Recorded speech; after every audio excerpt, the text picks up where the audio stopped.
pero también vamos a ver mucho de la placa oceánica, ¿ya? Y lo primero, la base bueno, un repaso de tectónica de placa. Y yo sé que aquí hay cosas que son medias básicas, pero vamos a ir profundizando y hay cosas que además que se olvidan, ¿cierto? La memoria es frágil y a pesar de que lo vieron en geología general y en geofísica general, hay cosas que se olvidan. Entonces, recordar que la Tierra, la parte externa, hablamos de la litósfera, ¿ya? La litósfera, ahí está, litósfera, significa esfera de piedra, ¿cierto? Y corresponde a a la capa o la parte más externa de la Tierra sólida y que se comporta de forma rígida desde el punto de vista de largas distancias, o sea, en grandes longitudes de onda o a gran escala o regionalmente. A esa escala se comporta de forma rígida y es capaz de transmitir esfuerzos y las ondas sísmicas, ¿cierto? Por ejemplo, ondas elásticas se pueden propagar en la litósfera. Además, la litósfera, en rigor, en escala pequeña, yo les dije en escala grande se comporta rígido, pero en escala pequeña puede tener, por supuesto, comportamiento frágil y dúctil. ¿Ya? En la parte somera sabemos que hay falla, hay fallamiento, hay fisura, hay fallamiento, entonces es frágil. Y en la parte más profunda de la litósfera, la parte más cerca de la base, la temperatura es muy alta y la presión es muy alta y se comporta de forma dúctil. Se habla que la base de la litósfera, en realidad la base de la litósfera es una transición, ¿ya? Se habla en geodinámica de la capa límite térmica. Entonces en realidad está definido por una isoterma, ¿ya? O un rango de isoterma. Una buena aproximación para la base de la litósfera es la isoterma de los 1300 grados Celsius. Cuando la litósfera es joven, el espesor es más chiquitito, es casi cero, y cuando empieza a envejecerse la litósfera, el espesor de la litósfera se empieza a engrosar, empieza a agrandarse. ¿Y por qué los 1300? Porque a partir de los 1300 grados Celsius hacia abajo, casi todas las rocas se comportan de forma dúctil. Y dependiendo de la cantidad de esfuerzo, por supuesto, ¿ya? Pero además de eso, hay una transición a la astenósfera, y la astenósfera es lo que llamamos esfera débil, débil comparado con la litósfera, ¿ya? La astenósfera es, es una capa que está en el manto superior, y esa capa ¿por qué hablamos que es débil? Porque desde el punto de vista de formación, es más deformable que la litósfera, mucho más. De hecho, hay una reducción de viscosidad muy grande y fluye, ¿ya? Mientras más chica la viscosidad, más fácil fluir. Y la astenósfera en tiempo geológico fluye, se comporta como un fluido. Por eso hay convección en el manto y, y se producen flujos mantélicos, ¿ya? Entonces, hay una reducción ahí de viscosidad, pero en el corto plazo, o sea, en periodos cortos, la astenósfera es un sólido, pero en el largo plazo, por eso sí, en tiempo geológico se comporta como un fluido, ¿ya? Entonces la litósfera como que flota sobre la astenósfera, es como un barco que flota sobre el mar, sobre un fluido, y la Tierra su capa externa es litósfera, pero esa litósfera está fragmentada en placas. Entonces la diferencia entre placa y litósfera al final es como lo mismo, pero, las placas son fragmentos de litósfera, ¿ya? Entonces tenemos varias placas en la Tierra, Eurasia, África, Sudamérica, placa Nazca, placa Pacífico, etc. Y los bordes, y estas placas se mueven entre sí, tienen movimientos relativos, y hay bordes divergentes, bordes convergentes y bordes de falla transformante.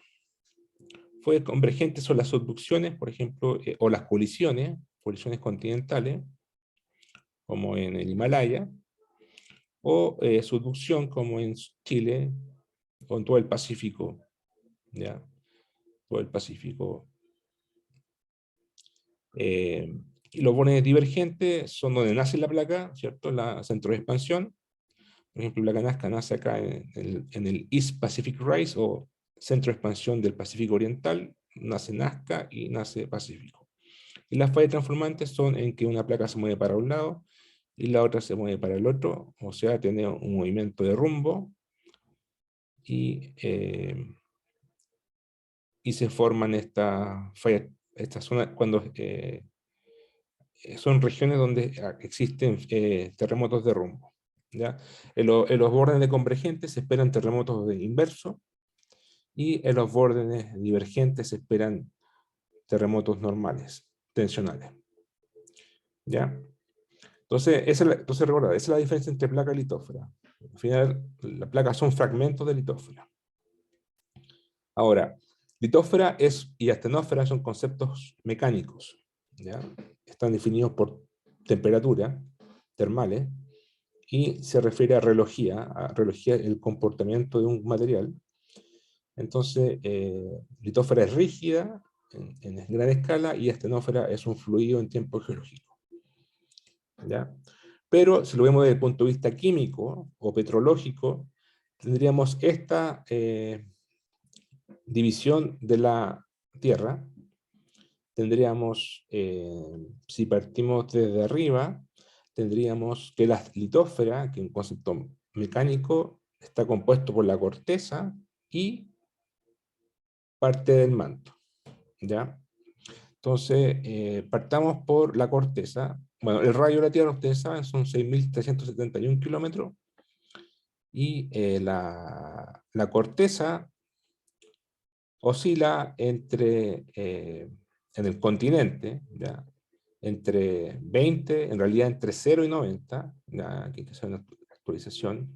0 porque puede ser 0 en la fosa, y 90 en las regiones más gruesas, es la corteza.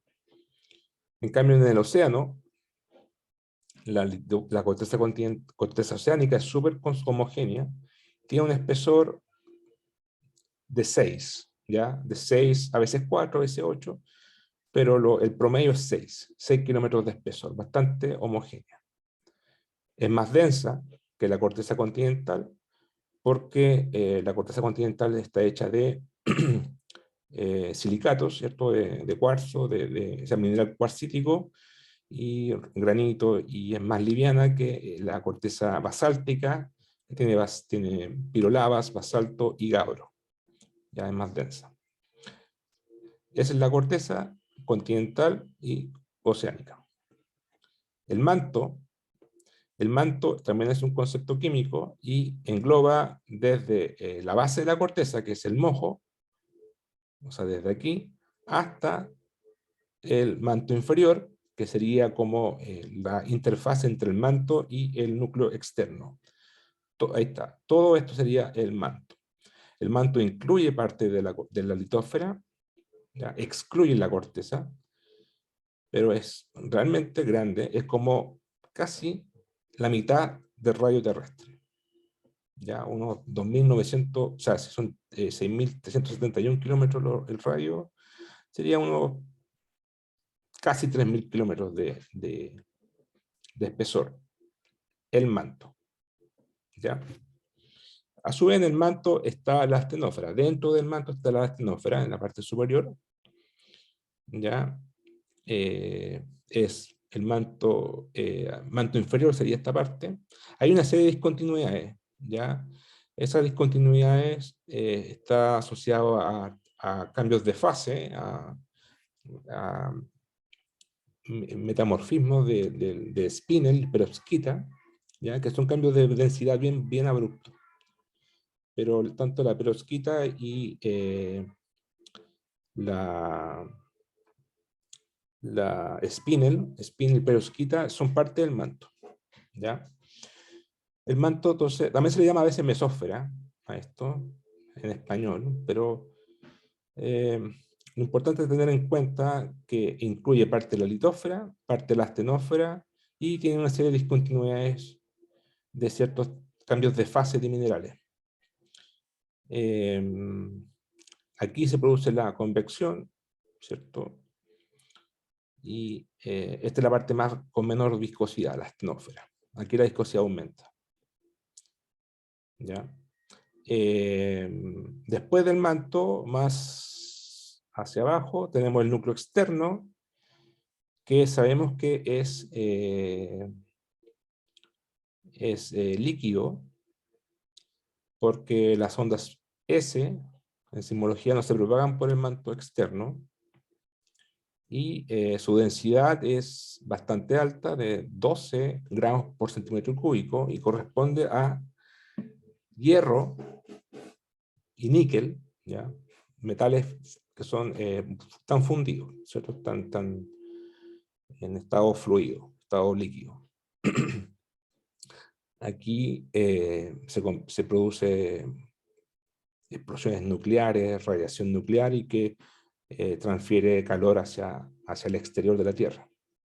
Y la parte más profunda ya, el núcleo interno, que es sólido, tiene una naturaleza parecida al externo, pero no está fundido, sino que está en estado sólido, y es hierro sólido, níquel sólido, y tiene una densidad tan alta como 17 gramos por centímetro cúbico, y un espesor de 1200 kilómetros. ¿Ya? Eso es una... Nosotros vamos a trabajar en la litósfera, en la astenósfera y en la corteza. Eso va a ser nuestra zona de estudio.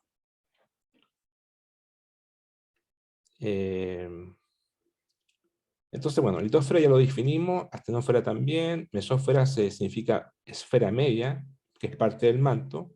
El núcleo externo y interno también lo definimos recién. Y veamos la diferencia entre litósferas. Hablamos de litósfera, dos tipos de litósfera: litósfera continental y litósfera oceánica. Bueno, la base de la litósfera es la misma.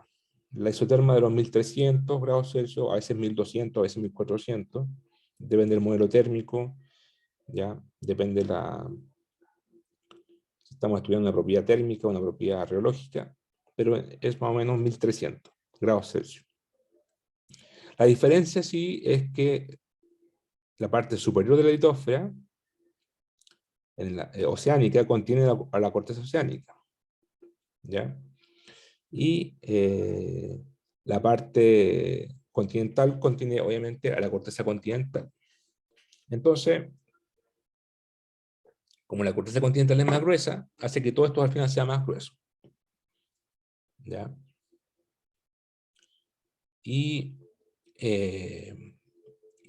bueno, la composición, acá hay dos. Este es un caso de subducción, placa oceánica o litósfera oceánica subductando sobre litósfera oceánica. Este es un arco de isla, como Marianas,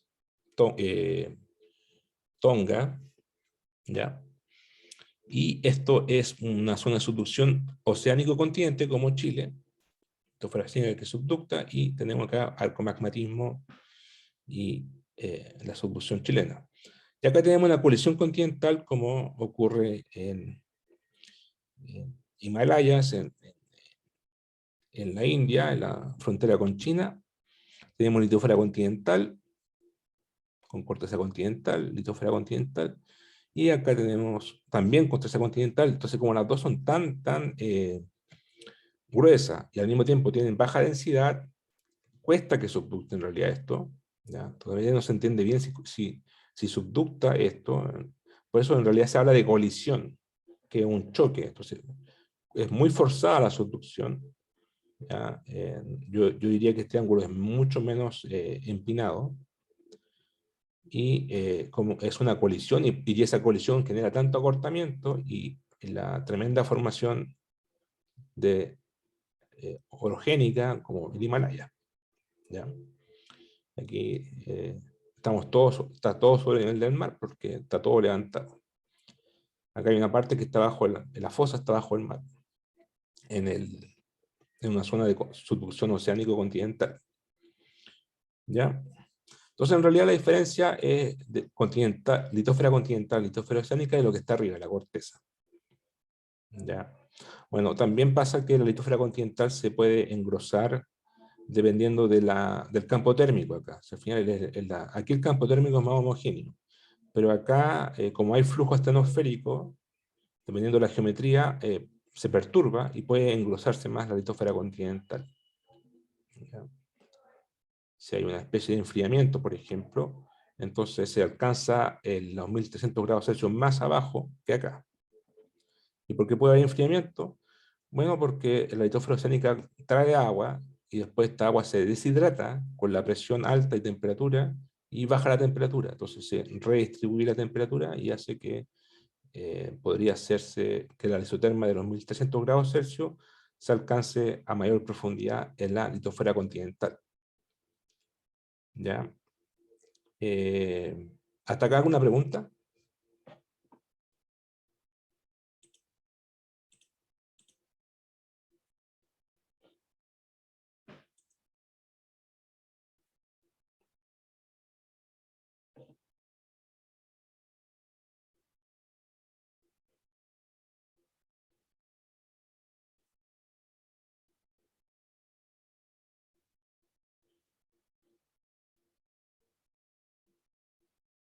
¿Se escucha? Sí, se escucha. La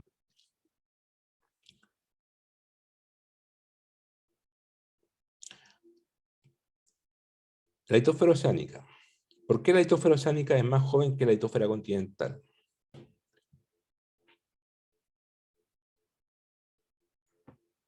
¿Alguien puede responder esa pregunta? Porque se renueva más rápido. ¿Quién habló? Yo, profe, hola. Hola, Francisca, ya. Sí, la litosfera oceánica nace en el centro de expansión y muere, o sea, no muere, subducta, y digamos no se ve en planta. Y claro, entonces aquí tiene edad cero, ¿cierto? Entonces, claro, como se renueva al tiro eh, constantemente, siempre va a ser más joven. Aquí edad cero, aquí va a ser un par de decenas de millones de años, y la placa más vieja oceánica tiene como 220, que es una anomalía en el Mediterráneo. Una placa oceánica grande como Pacífico tiene 150 millones de años, y eso es harto. Pero en Chile tiene 40 millones de años, 50 millones de años en el norte, y no es nada comparado con la corteza continental, que esta no subducta, esta no se podría destruir en casos excepcionales por un continental rift. O sea, se podría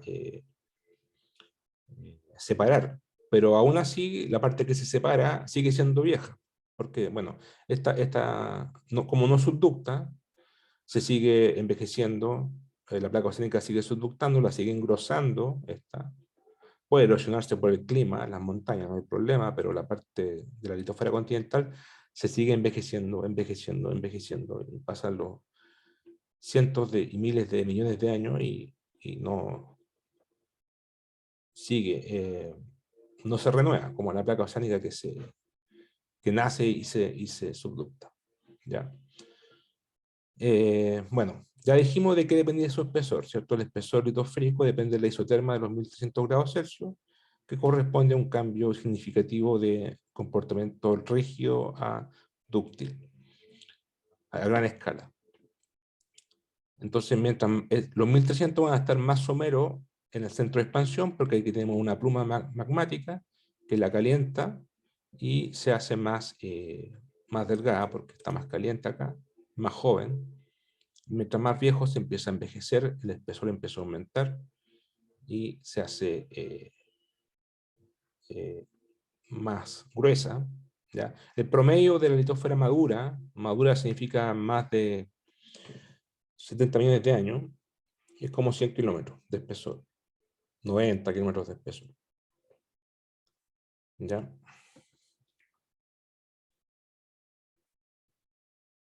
Ahora, ya dijimos la diferencia entre litósfera y placa.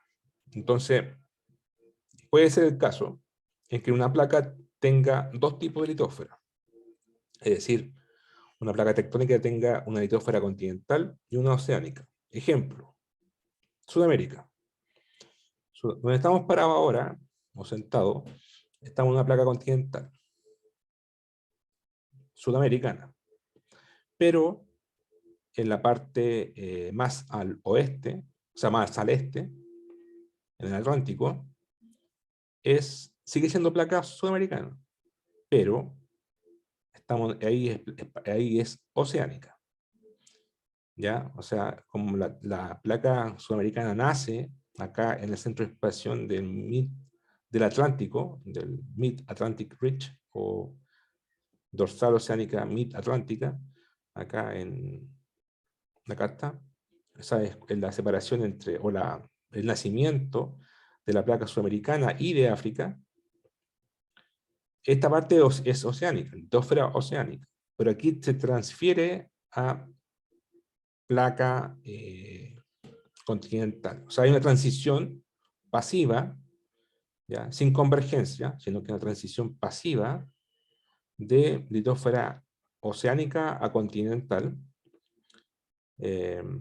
Recordar que el nacimiento de todo este océano Atlántico es desde que se separó Gondwana, ¿cierto? Gondwana está unido con Sudamérica, con África, con Antártica, con Australia, parte de India, y se separó y se formó el océano Atlántico. Entonces aquí tenemos para la misma placa una parte oceánica y una parte continental.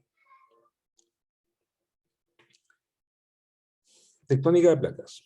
Estudio los movimientos relativos de las placas y sus consecuencias. Bueno, ya dijimos mucho de eso, es que claro, estudia el movimiento relativo entre las placas entre sí, las consecuencias, y el nacimiento de las placas propiamente tal, nace como hace 2.500, 3.500 millones de años, cuando se empiezan a separar de a poco. Hay placas que se unen, eso es amalgamación. Hay placas que se rompen y se separan, ¿cierto? Como Pangea se rompió, ¿cierto? Continental Rift se separó. Las velocidades de movimiento de las placas entre sí, o sea, convergencia, divergencia o falla transformante, son del orden de, bueno, horizontales, ¿cierto? Son del orden entre 0 y 200 milímetros por año, que es la velocidad a la cual crecen las uñas, ¿no? ¿Cierto? Ustedes lo saben eso. Y a veces hay movimientos verticales también, por la compresión se produce acortamiento, alzamiento o subsidencia, y son del orden de 10 milímetros por año. ¿Ya? Eso va a variar en cada lugar. Hay placas que son más rápidas que otras.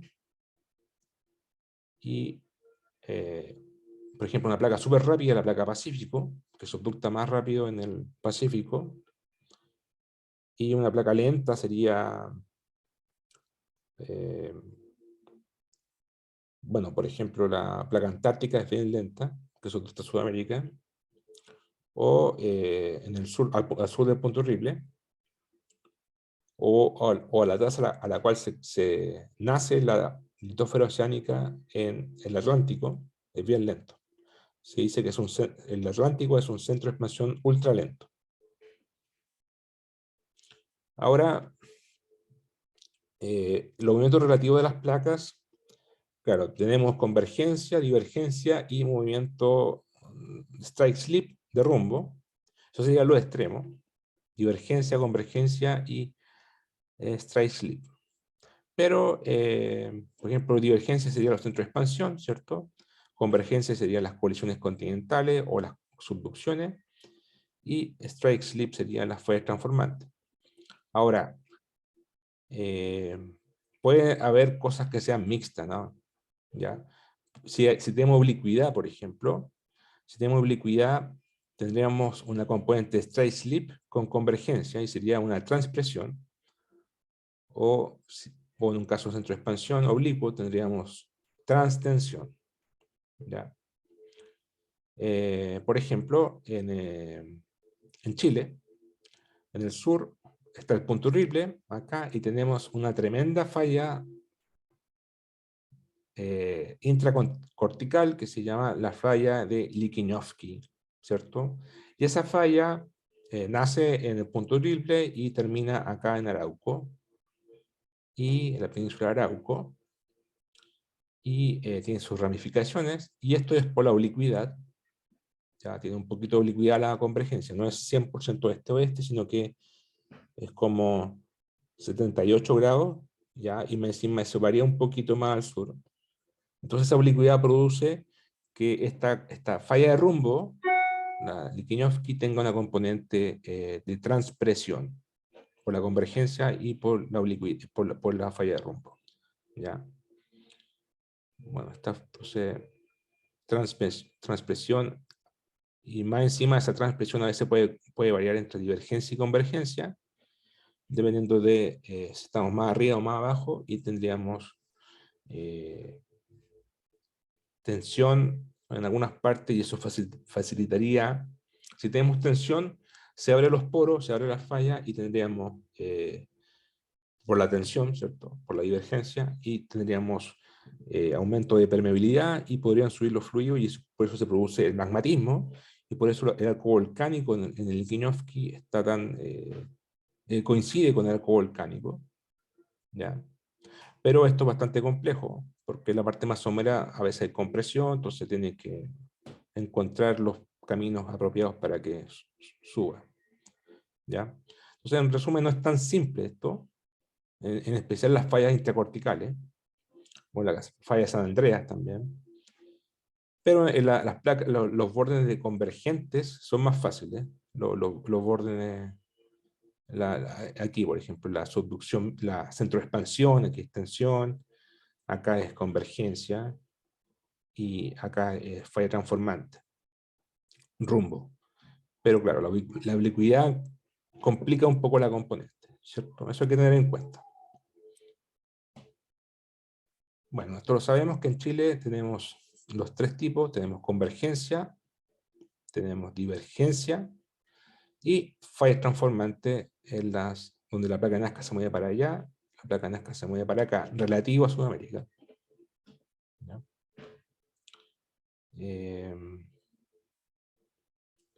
Ahora, una pregunta, a ver. Sabemos que la placa Nazca, aquí está Sudamérica. Placa Nazca converge bajo Sudamérica. Placa Antártica diverge con respecto a placa Nazca, ¿cierto? Porque una se diverge, se expande para allá y otra se expande para acá. Sin embargo, sabemos que la placa Antártica también subducta bajo Sudamérica. Si no, no habrían estos arcos volcánicos acá, en Patagonia. Ni la subducción, ni el prisma de acreción, ni nada de esas cosas de subducción. Entonces sabemos que placa Antártica y Nazca subductan bajo Sudamérica. Pero por otra parte, Nazca diverge con respecto a Nazca. Entonces, ¿alguien puede explicar esta paradoja? Que la placa sudamericana tiene una rapidez mayor que la placa antártica, entonces la va alcanzando. Exactamente. Lo que pasa es que placa Nazca se mueve para allá, pero Sudamérica también se mueve para el oeste. Entonces aquí hay una convergencia inversa positiva. O sea, esto va para allá, esto para acá, aumenta su velocidad de convergencia. En cambio, esta va para acá, pero esta va para acá más rápido, como decía Daniel, y se la alcanza y la supera, entonces cabalga en el fondo. Cabalgamiento es como subducción, es lo mismo, ¿cierto? Es como verlo de otra forma. Entonces la cabalga y hay subducción, pero más lenta. O sea, la velocidad de convergencia acá es 21 o sea, 2,1 o 1,9 milímetros por año, mientras que en Nazca es 65, 67 milímetros por año. O sea, aquí es el triple más rápido que la placa de Antártica, la tasa de convergencia. ¿Ya? Entonces, hay que tomar eso en cuenta, porque claro, uno ve aquí, si ve la tasa de expansión, eso es una cosa, que es entre las dos placas que divergen. Y son iguales, pues estoy viaje para allá con la misma velocidad, estoy viaje para allá con la misma velocidad. Pero para la subducción hay que verlo, qué pasa con la placa que se está moviendo también, que la placa es sudamericana, ¿ya? Entonces ahí uno, para no confundirse, por qué ocurre la convergencia acá. Ya. ¿Qué más podemos recordar de las fuerzas tectónicas, por ejemplo, de tectónica de placas? Las fuerzas tectónicas más importantes. Bueno, como recuerdo, actualmente en la Tierra los bordes divergentes forman una curva de aproximadamente 60.000 kilómetros de largo. Los bordes divergentes, ¿ya? O sea, todos los centros de expansión ustedes lo calculan con un software y lo miden con regla, no sé, con lo que sea, y les va a dar 60.000 kilómetros aproximadamente. Y si hace lo mismo con las fosas, con todas las fosas del mundo, también le va a dar 60.000 kilómetros. Entonces, eso corrobora conservación de masa. Como la superficie de la Tierra es constante, todo lo que nace, muere. ¿Ya?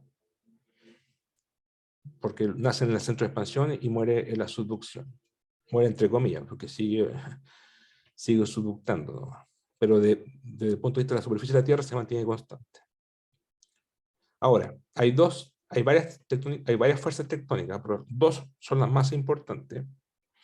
Una es el slat pull. ¿Qué es el slat pull? Bueno, es el peso o la gravedad actuando en la variación de densidad dentro de la litosfera. O sea, cuando la litosfera se empieza a subductar, se empieza a envejecer.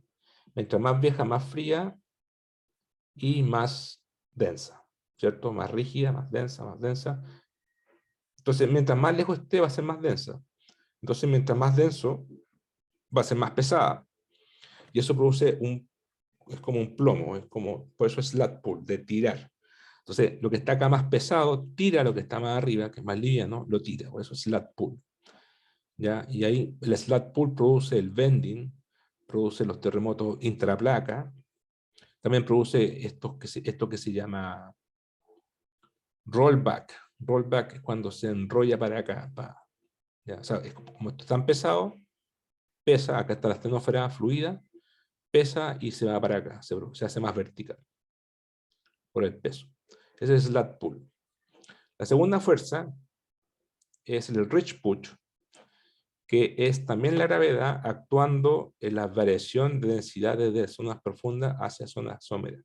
Bueno, el ridge push en fácil es, tengo el centro de expansión, aquí está súper caliente, ¿cierto? Aquí está la pluma ascendiendo, aquí tengo el magma ascendiendo que cristaliza y como está muy caliente, la densidad es baja, ¿cierto? Pero por la divergencia, porque tiene que usar la convectiva, ¿cierto? Entonces esta celda convectiva produce una tensión y se separan las placas. Entonces, esa tensión y por el rápido enfriamiento, aquí está caliente pero se enfría rápido, y produce una subsidencia de la litosfera oceánica. ¿Ya?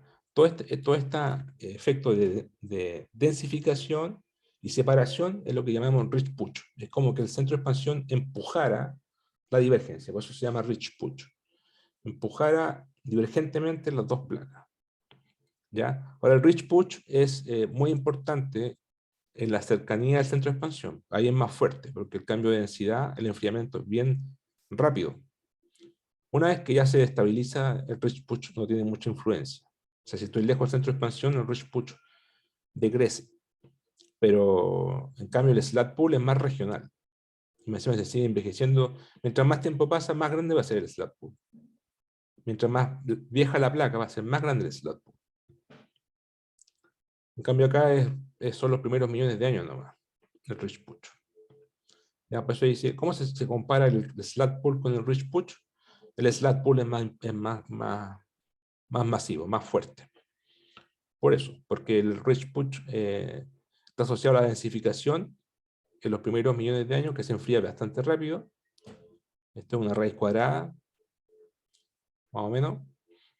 Y después pierde importancia, pero la litósfera se sigue envejeciendo, y mientras más vieja va a tener un peso más grande y el slat pool es más relevante. ¿Ya? ¿Cuál es el motor que produce el movimiento de las placas tectónicas? ¿Cuál es la fuerza? O sea, ¿cuál es la fuente? El motor, la energía, la fuente energética.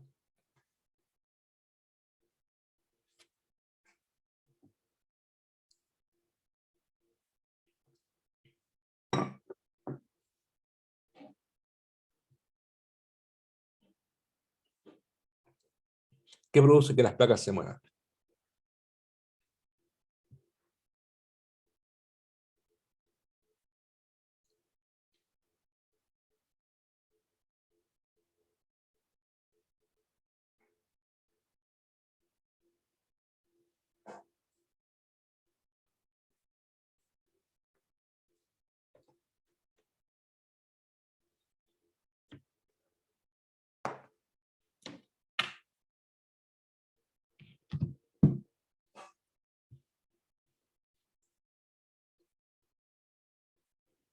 El calor.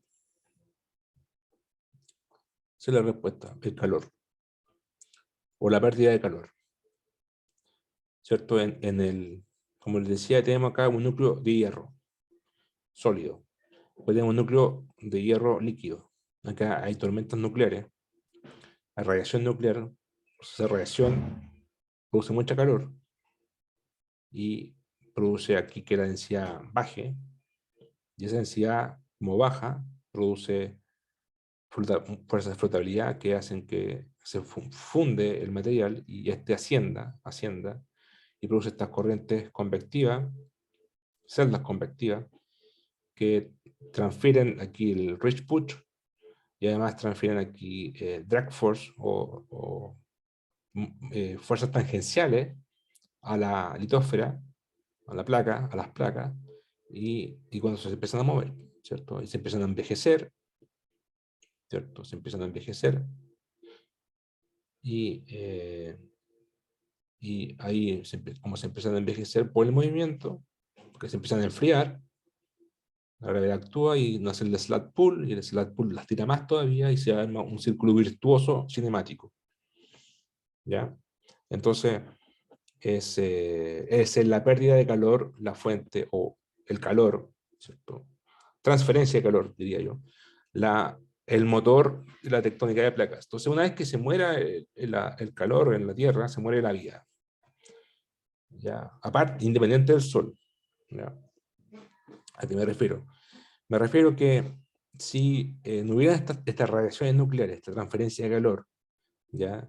Y este movimiento de placas, o sea, esta energía que hace que las placas se muevan, entonces las placas dejarían de desplazarse, ¿ya? Y si ocurre eso, las placas no se moverían, quedarían estáticas, no habría subducción, y si no hay subducción, no habría volcanismo, y si no hay volcanismo, no habría, digamos, transferencia de minerales hacia la tierra y a la vegetación, ¿ya?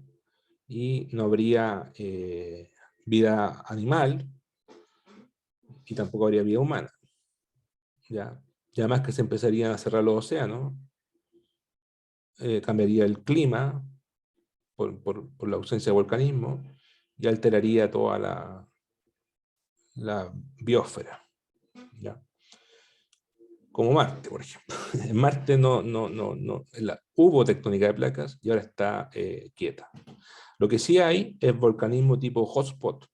Hotspots son cuando no son centros de expansión, sino que son plumas que ascienden verticalmente y tienen un volcanismo localizado, ¿ya? Todavía quedan de eso, volcanes hotspot.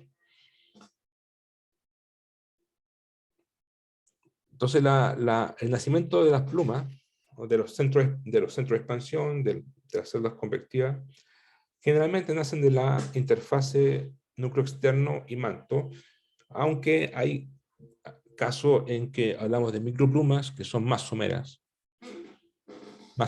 y nacen dentro del manto. Lo importante es que hay una anomalía térmica. Si hay un aumento de temperatura, va a haber una reducción de densidad y con eso se produce fusión parcial y se empiezan a producir las celdas convectivas.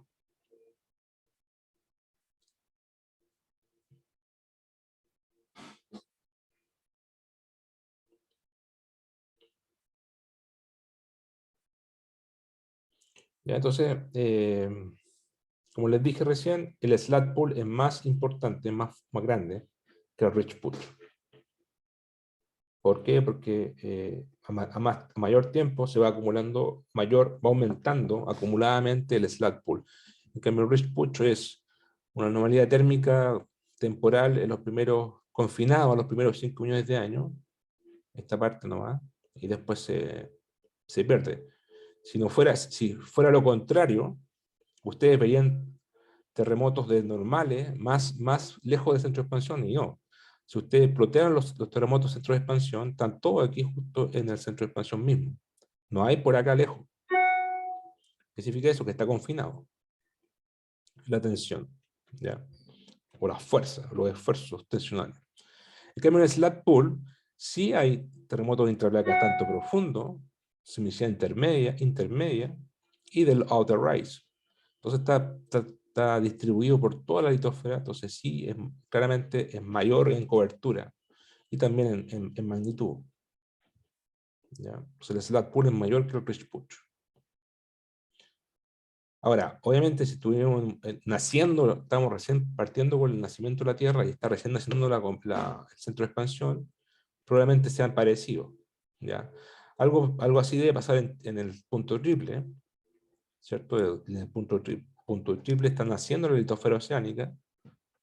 ¿Dónde está esto?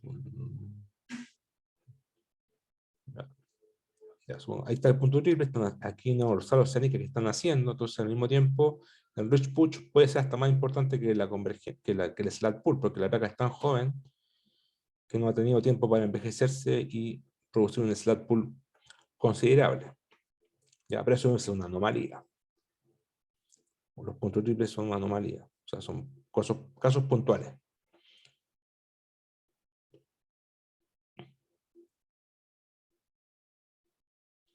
Bueno, litosfera, estenósfera ya lo explicamos.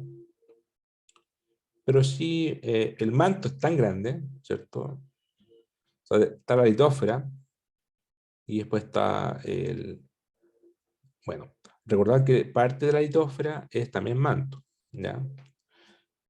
Y todo esto es manto. O sea, la litosfera podemos hablar de manto litosférico, lo que está bajo la corteza es manto litosférico, y manto astenosférico, y después manto inferior. Y hay una discontinuidad de la que hablaba yo, que es un cambio de fase, que es bien importante. Creo que los sismólogos lo llaman la discontinuidad DD'. O más fácil, la discontinuidad 670. ¿Ya? 670 kilómetros, que es esta capa amarilla. Esto podría definir como el manto superior, y esto sería el manto inferior. ¿Ya? Entonces, tendríamos, bueno, está la corteza, que es la parte más superficial, el mojo, la litósfera, que ya es parte del manto, la parte de abajo, y la parte de arriba es corteza. Después tendríamos la capa de la astenósfera, que es una capa intermedia, Pero, pum, acá a los 670 tendríamos un cambio de fase, ¿ya? De spinel a perovskita, que produce un cambio de fase y aumenta. ¿Qué pasa cuando ocurre ese cambio de fase? Bueno, hay una pérdida de temperatura, pero lo más importante es que hay un aumento brutal, bueno, brutal desde el punto de vista geológico, de densidad. Es decir, la densidad aumenta bastante. ¿Ya? Se densifica mucho la roca, o se compacta y se densifica mucho la roca, aumentando más o menos unos 400 kilos por metro cúbico, la densidad. ¿Ya? Entonces, por eso una discontinuidad importante. La discontinuidad de los 670 o la continuidad de D', que se puede observar con telesismología, telesísmica o telesismología. ¿no? Entonces, la discontinuidad de D'. ¿Ya? También se le conoce todo esto como mesósfera, pero es más ocupado en español, ¿no? Se habla más en inglés upper mantle, manto superior. Y después está el manto inferior sería la mesósfera. Pero la mesósfera es un concepto más español. Se habla de lower mantle, manto inferior. ¿Ya?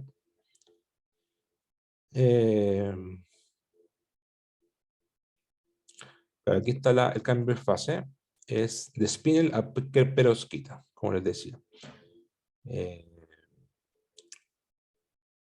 A la profundidad de D', o la 670, ocurren grandes cambios de densidad, velocidad y viscosidad, velocidad sísmica. Y el manto inferior tiene una mayor viscosidad. Claro, aquí esto tiene baja viscosidad, por eso es un fluido eficiente. Esto es un superfluido, o sea, en realidad es súper viscoso, pero también es fluido, pero más lento. Y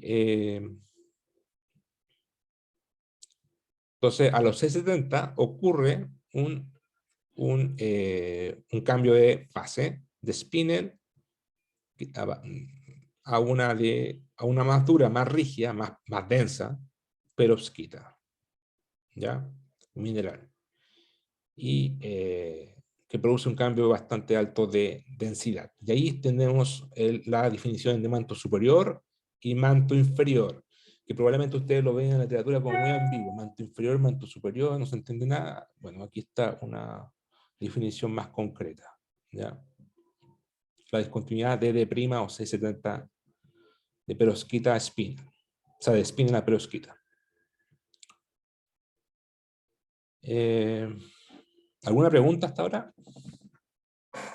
¿Comentario?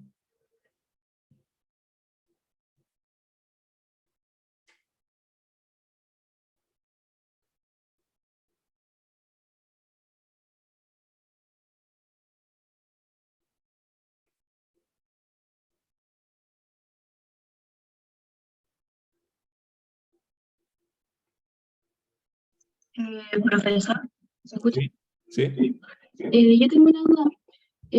La que menciona el spinel y perovskita se llama o perovskita. Ah, puede ser que yo lo traduzca. Puede ser que sí. Pero escobita, sí.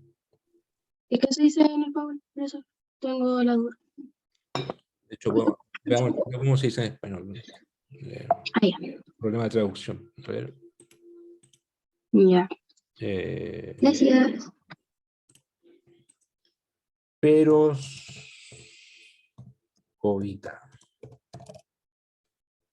Y supongo que tampoco espina se dice espina en español. Perovskita. Español, ah. Perovskita, mineral del grupo de óxidos. Muchas gracias, profe. Ya. Y spinel.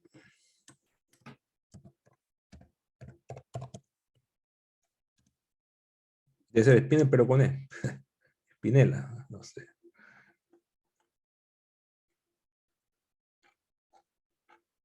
Bueno, esto no es un curso de idioma. En los papers lo van a encontrar en spinel y perovskite. En los papers. ¿Ya? Ya, puntos calientes.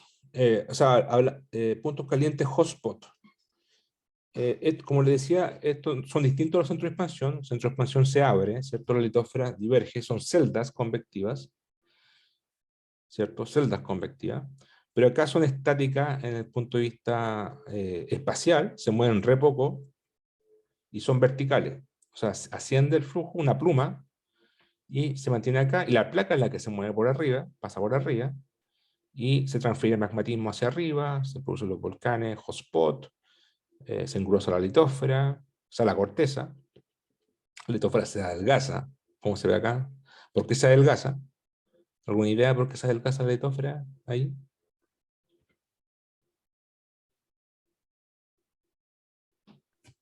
¿Funda, quizás?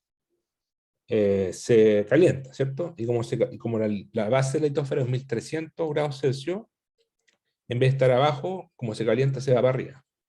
Porque se calienta todo, entonces todas las isotermas suben. Y como suben, la litósfera se hace más delgada. A esto se le conoce como erosión termal. Es un concepto geodinámico. Erosión termal. ¿Ya? Que es distinto a erosión tectónica. Es como gastar térmicamente algo. Bueno. De hecho, cuando nos quemamos, o cuando se quema un material, se eroda, ¿cierto? Pero térmicamente. Y produce una erosión al final. Ya. Los puntos calientes, los hotspots, ejemplo, está el Hawái, el más famoso, está Juan Fernández en Chile, está el Nazca Ridge, está Cocos Ridge, Carnegie Ridge, Weevil Ridge, muchos ridges. Y como la placa se mueve para acá o para allá, para donde sea, y esto está estático, deja una traza. ¿Ya? Deja una traza de la cinemática de la placa. Por ejemplo, la placa Nazca. ¿Cierto? Aquí, por ejemplo, aquí está el Juan Fernández, aquí está el hotspot. La placa Nazca se mueve para acá, entonces deja una huella en la misma dirección en que se movió la placa de arriba. Esta es la dorsal de Nazca, Nazca Ridge. Y este es la continuación que le llaman Isla de Pascua Ridge, o en inglés Nazca Ridge, Eastern Island Ridge. ¿Ya? Eastern Ridge, o no, Eastern Island Ridge, que está asociado a la Isla de Pascua. Ahora, ¿dónde está el punto caliente de toda esta cadena? Al final esto es la misma cadena, solamente que aquí hay un cambio de temporal. ¿Ya? ¿Dónde nace esta cadena? Nace en un punto caliente que está aquí, que está como aquí. Son dos en realidad. Está un punto caliente que se llama Eastern Island, que es la Isla de Pascua, punto caliente. Otro que se llama Sala y Gómez, punto caliente. ¿Ya? Sala y Gómez y que una islita chiquitita, y la Isla de Pascua, que es otra isla un poquito más grande, ¿cierto? Ahí están los dos puntos calientes, entonces esos dos forman un sistema de puntos calientes. Entonces, si se dan cuenta, esos puntos calientes están muy cerca de la dorsal oceánica del East Pacific Rise. Y de ahí nace la litósfera, de ahí nace esta dorsal. ¿Por qué creen que iba así y después se hizo así? O al revés, estaba así y después se hizo así, cambió la...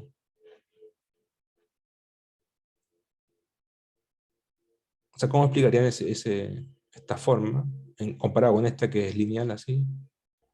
O sea, ¿cómo explica, en otras palabras, qué explicaría este cambio de orientación de la dorsal?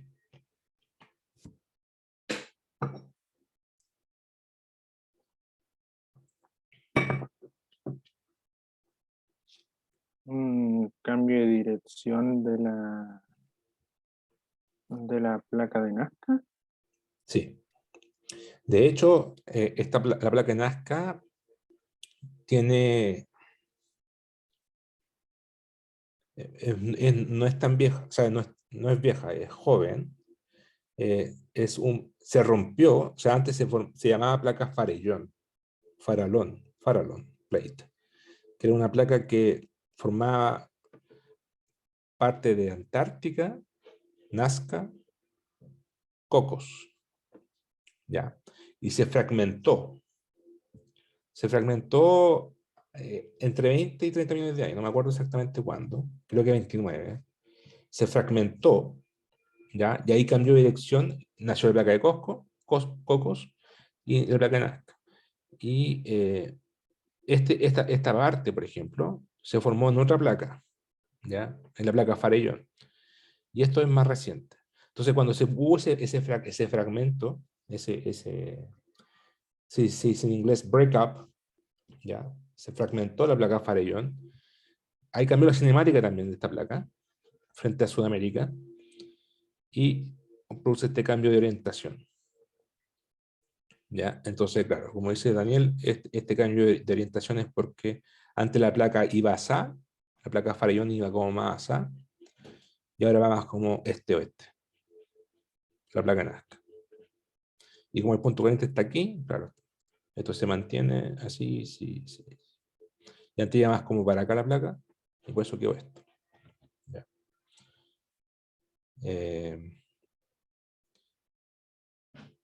Ya. Bueno, subducción. La subducción describe cómo desciende una placa por debajo de otra placa. Bajo placa cabalgante se le llama, o placa superior. Las placas subductantes varían bastante en edad, espesor y densidad. Independiente de la edad de la placa subductante, estas son frías cuando logran entrar a la astenósfera y son inmediatamente calentadas. Bueno, aquí tenemos la litosfera continental, ¿cierto? Ahí está la corteza continental arriba, acá tenemos la litosfera, el manto continental litosférico, acá tenemos la corteza continental bien delgada y el manto oceánico litosférico y después la astenósfera. Y acá también tenemos la astenósfera. La astenósfera está sobre los 1300 grados Celsius, recordar, ¿cierto? Porque la base queda a los 1300. Entonces aquí cuando empieza a subductar la placa litosférica, está fría, porque está, bueno, aquí porque ya está madura, por un lado, y segundo también porque a veces entra agua por los terremotos intraplacados de Rice, se infiltra el agua y se enfría más todavía, y empieza a subductar, y a medida que se empieza a aumentar la presión y temperatura, generalmente los 150 kilómetros, se alcanza a las condiciones ideales para producir, se alcanza una temperatura igual a la temperatura de fusión parcial, ya a la curva de fusión parcial. Entonces, el agua se deshidrata y eso aún más incrementa o sea, si estamos en un ambiente con fluido aquí, la curva de fusión parcial se corre más encima, entonces más magmatismo se produce, y se produce esta fusión parcial, y hay magmatismo, se forman cámaras magmáticas, y algunos magmas llegan hasta formar el volcanismo. ¿Ya? Esto es en un continente, en un ambiente placa oceánica versus placa oceánica, pasa lo mismo.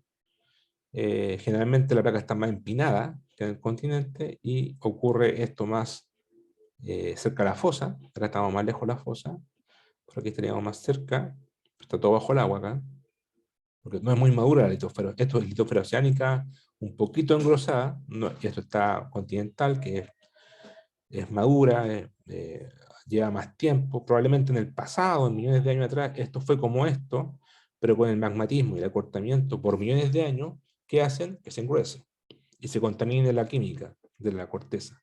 Entonces evoluciona de algo que era oceánico, evoluciona a algo que es continental. ¿Ya?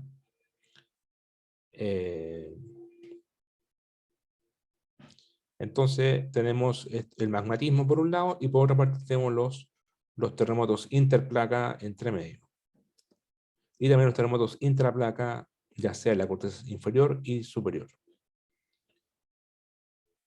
¿Qué pasa cuando subducta placa ultra joven en torno a un centro de expansión en términos del tipo de subducción? Bueno, eso es lo que pasa con la dorsal de Chile, en el punto de Ripley. En el punto de Ripley está subductando una dorsal. Entonces, no es una placa vieja que subducte fácilmente. Entonces, aquí subducta una dorsal en el fondo. Y una dorsal es un centro de expansión que tiene una fuente magmática directa desde la astenósfera. Entonces, ¿qué pasa? Que esto ya produce magmatismo anómalo. No produce magmatismo a 100 kilómetros. ¿Ya? Lo produce al tiro acá, pero no es magmatismo. Esto se llama arcovolcanismo, ¿cierto? Esto sería otro magmatismo. Magmatismo tipo MOR, de Mid-Ocean Ridge, o sea, de centro de expansión. Y sería anómalo. Y la placa es tan joven que no hay mucho que deshidratar. Está todo caliente, ¿eh? Entonces no hay nada que nada, no se hidrató acá porque la placa se hidrata cuando es más vieja y se forman terremotos intraplaca y es frágil. En cambio, un centro de expansión es dúctil, no hay nada, no tiene mucha agua, entonces subducta, es caliente, entonces acá no hay nada que deshidratar. Entonces no, se produce al final, se lo voy a adelantar, se produce ausencia de volcanismo, porque no baja la fusión parcial, no se produce fusión parcial, se produce volcanismo anómalo acá, sí, pero no se produce fusión parcial. Y de hecho, si ustedes ven el punto triple hacia el sur, los primeros 200 kilómetros no hay volcanismo activo, hay un gap volcánico. Eso lo van a presentar uno de ustedes en una presentación, ¿ya? En una presentación van a presentar qué pasa con el punto triple. O lo vamos a ver después cuando veamos la dorsal de Chile. ¿Por qué no hay volcanismo? Arcovolcanismo cuando subducta la dorsal de Chile. Tampoco hay volcanismo en el flat slab. En el flat slab chileno, que está en Chile central norte, es decir, desde Santiago hasta Copiapó. Porque la placa subducta en forma flat, o sea, horizontal, subhorizontal. Entonces nunca si subducta subhorizontal a esta profundidad, nunca se va a alcanzar esta profundidad de los 150 kilómetros, y no se va a producir fusión parcial, porque la placa subducta asa. Entonces no se produce fusión parcial, no hay flujo magmático y no hay volcanismo. ¿Ya?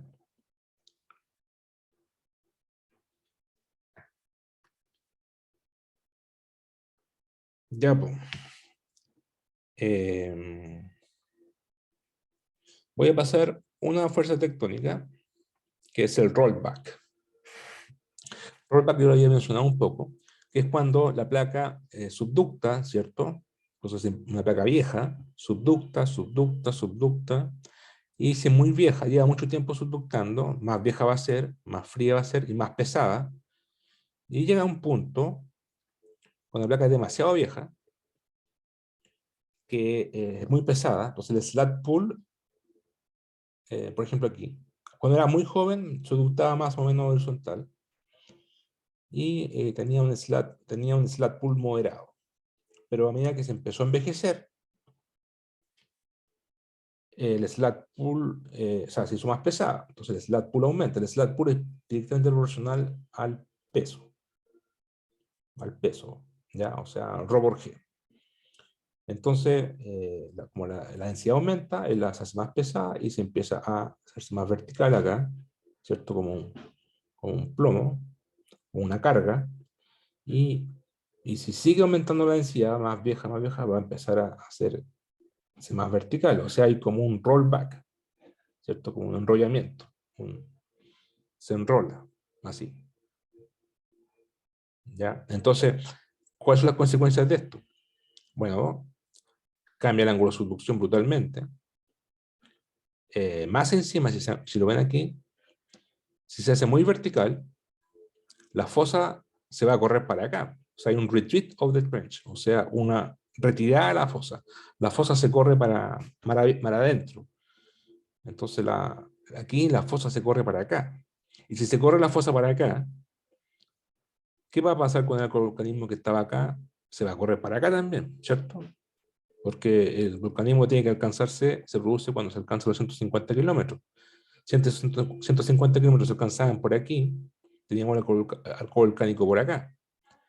Pero si se hace más vertical el ángulo, los 150 lo vamos a tener por aquí. Entonces el arco volcánico va a estar por acá. O sea, se va a migrar. Entonces hay una migración del arco volcánico y de la fosa. Eso produce el rollback. ¿Ya? Y además pasa unas cosas aquí bien raras de la fricción. Aquí debería haber un aumento, una reducción del acoplamiento. Porque se va corriendo para acá y se produce una reducción del acoplamiento. ¿Ya? Ejemplo de rollback. Bueno, ¿dónde se espera que esto ocurra más? Donde exista litósfera vieja, placa vieja. ¿Dónde ocurre eso? En el Pacífico Occidental. Ejemplo, Tonga. Tonga es una isla, que está ustedes me imagino que la escucharon al principio de año, cuando la famosa erupción del volcán de Tonga, ¿cierto? Salió en la noticia. Tonga es una isla que está a unos 1000 kilómetros de Nueva Zelanda, 1500 kilómetros al norte de Nueva Zelanda. ¿Ya? Aquí. Y acá esta placa es placa Pacífico, que es subducta y es bastante vieja. Entonces, aquí está Tonga y más arriba está... no, creo que Tonga está acá. Ahí está Tonga, claro. Y después está Fiji, isla Fiji. Bueno, acá, como la placa es vieja, ahora es vieja, ¿cierto? La placa Pacífico, subducta más o menos vertical. O sea, no vertical, sino que 60 grados. 60 grados es bastante. En Chile el promedio es 30 grados. A veces son 10, a veces son 40, pero acá son 60, 70 grados. Bastante vertical. Entonces, probablemente en el pasado era más somero, y por la alta edad se hizo más vertical, por el slat pulp que creció, se hizo más vertical y se espera que ocurra el retreat of the trench, o una migración del arco. Y se ve eso, ya ahí está Tonga, ¿ya? Ahí está Nueva Zelanda, ahí está Tonga. Y se ve eso, bueno, yo veo aquí dos arcos, ¿lo ven ustedes? ¿Ven estos dos arcos volcánicos? Aquí hay como una V, un valle central en forma de V. Se abrió se abrió el arco volcánico, o sea, se abrió el valle central, y hay dos arcos volcánicos. Este ya se extinguió, y este está activo. Ahí, de hecho, fue la explosión de este año, o del año pasado, no me acuerdo cuándo fue exactamente. Y se abrió, hay dos arcos volcánicos. ¿Por qué se produce una migración del arco? Por el rollback. ¿Ya? Y más encima, no sé si se ve bien esta figura. ¿Ven ustedes acá? Ah, sí se ve. Ven aquí, ahí va la fosa que hay, acá se hace una curva. ¿La ven? Esa curva es producto también de movimientos complicados de la placa de Nazca, o sea, la placa Pacífico, que produce el retreat of the trench. O sea, la fosa también migra, ¿ya?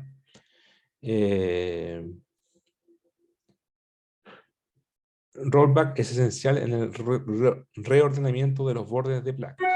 Datos palomagnéticos en las islas volcánicas de Fiji, que están por acá, ahí, muestran que esta ha rotado en 90 grados, rotó la fosa, el eje de la fosa, aquí está así, después así, 90 grados de rotación, en planta, durante los últimos 40 millones de años. Lo que muestra que la fosa ha hecho lo mismo. O sea, rota el arco y rota la fosa.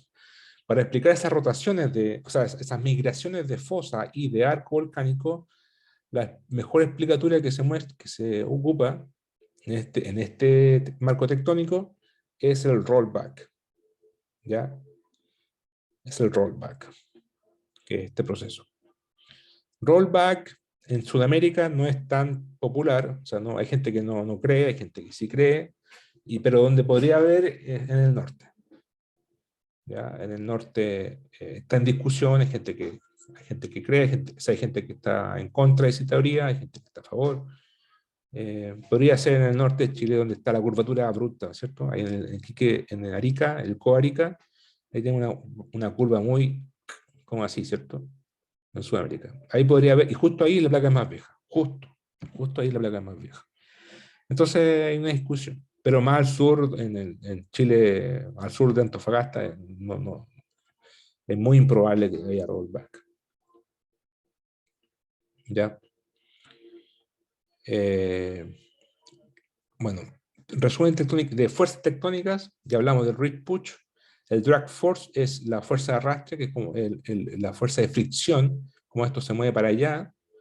Esto es una astenósfera fluida, hay una fricción, un roce, ¿cierto?, entre dos superficies, drag force. Está el rollback, está el slat pull, aquí también hay drag force, y hay una fuerza aparte que es el trench suction, o succión de la fosa, que ocurre por el hecho de que aquí yo tengo una astenósfera fluida, ¿cierto? Los que hicieron el curso de geodinámica se acordarán de que como esto es un fluido, acá hay un flujo de esta forma, un flujo astenosférico, y ese flujo produce una presión negativa. Eso es succión. Succión es presión negativa. Succionar, ¿cierto? Absorber. Entonces, tira para arriba, porque aquí hay un flujo de esta forma, entonces tira hacia arriba la placa que subducta. Entonces, por otra parte, el peso hace que se vaya para allá. Entonces hay un equilibrio. Hay una pelea entre... Hay un balance, mejor dicho, hay un balance entre la fuerza de succión fluida y el peso, y adquiere un ángulo de convergencia tanto. Mientras más vieja, más pesada, va a ganar más la gravedad, es a ser más empinada. Pero si hay mucha succión y esto es más débil, porque es más liviana, porque es más joven, se va a reducir el ángulo de subducción por la succión. ¿Ya? Aquí también hay succión, esta succión va para arriba, empuja para arriba. ¿Ya? Esos detalles de la dirección del flujo, si es succión positiva o negativa, los pueden ver en el curso de geodinámica. En realidad ahora se llama curso de mecánica de fluido aplicado a la geociencia. ¿Ya? Mecánica de fluido aplicado a la geociencia, o en geodinámica en la parte de fluido. ¿Ya? Pero para este curso, recordar estas fuerzas tectónicas. Succión de la fosa, drag forces, que es la fuerza de fricción entre la litósfera y la estenósfera, bridge push, que nace aquí en el centro de expansión por el enfriamiento de la litósfera, que es una designificación muy rápida, y el slat pull, que es por el peso de la litósfera subductante. ¿Ya? Entonces, cuando veamos los papers, algunas cosas, vamos a tener que invocar estas fuerzas tectónicas para explicar algunas observaciones geofísicas. ¿Ya? La próxima clase, bueno, el lunes feriado, sería el próximo viernes, veríamos algunos fenómenos en tectónica de placas, algunas cosas como raras, ¿ya? Por ejemplo, colisiones continentales, fragmentación de la litosfera oceánica, y después empezaríamos a ver obducción. Obducción es cuando una placa, en vez de subductar, obducta hacia por arriba. Eso es obductar. Y las cosas de laminación, procesos de laminación, que ustedes vean algunos papers, pero no sé. Aquí vamos a ver qué significa eso exactamente. Y después empezaremos con litosfera oceánica. ¿Ya? Así que dejaría la clase hasta acá. No sé si tienen alguna pregunta o comentario. Por mi parte, nada.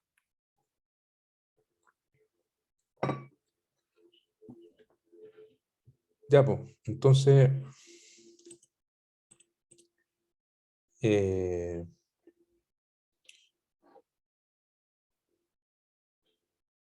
vamos a subir la clase y nos vemos el próximo viernes. Que tengan buen fin de semana. Muchas gracias, Igualmente. profe. Chao. Igualmente. Chao. Chao.